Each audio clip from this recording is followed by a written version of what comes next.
Isbio est une gamme de produits très vivante.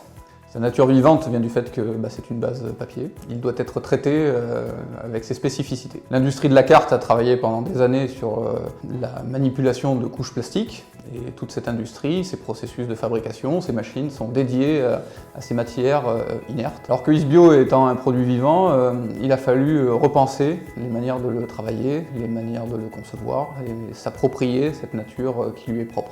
Ça a été un très gros challenge et ça l'est toujours de faire évoluer Isbio vers des niveaux de complexité de plus en plus importants. Ils sont demandés par nos clients pour une raison très simple, c'est qu'ils se sont appropriés Isbio aujourd'hui.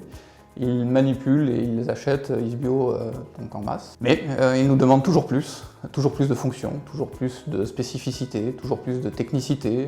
Nous répondons à ce besoin en permanence en continuant de mettre un énorme effort R&D sur le développement de ce produit. La durabilité du produit dans le temps, car aujourd'hui, effectivement, le fait que le produit soit en papier fait poser certaines questions à certains de nos clients sur sa durée de vie, combien de temps le produit va résister.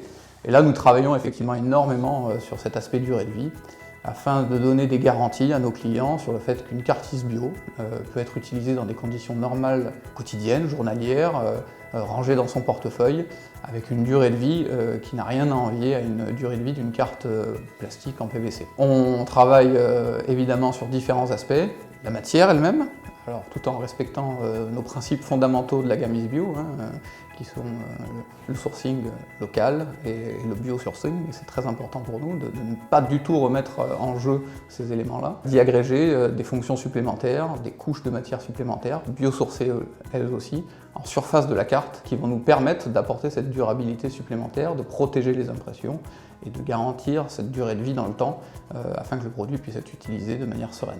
Le papier est beaucoup plus sensible au contact de l'eau que les matières plastiques, donc il a fallu effectivement penser à cet événement majeur qui pourrait être le fait qu'une carte tombe malencontreusement dans la neige, alors ce qui est un cas d'usage qu'on pourrait retrouver très facilement, notamment dans les applications de forfait de ski, que l'on connaît bien chez ISRA. Et il faut répondre à cette contrainte de résistance à l'humidité, à l'eau. Alors pour cela, ISRA travaille depuis maintenant un an et demi, à la réalisation d'un processus de traitement de ce papier qui va nous permettre de garantir une imperméabilité totale du substrat sur toutes ses faces.